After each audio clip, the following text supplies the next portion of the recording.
Го чувствувам разочарувањето на граѓаните овде и тоа го пренесов во Париз, вели Кристијан Тимоние во првиот јавен настап откако неговиот претседател реши да не се согласи Македонија годинава да добие датум за старт на преговори за членство.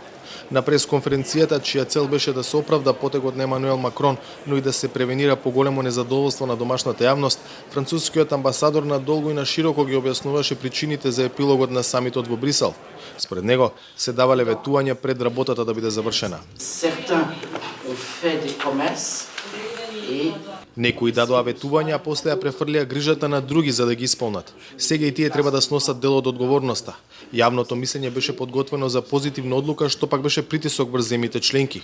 Во јуни требаше да се разговара за текот на реформите, а во текот на летото се подигна очекувањата дека одлуката на членките ќе биде компензација за преспанскиот договор.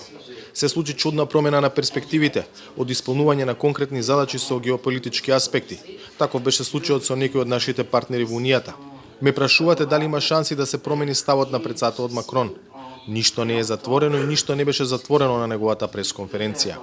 Тимоние вели дека од ова треба да се извлече поука, да не се даваат надежи како веќе да се исполнети.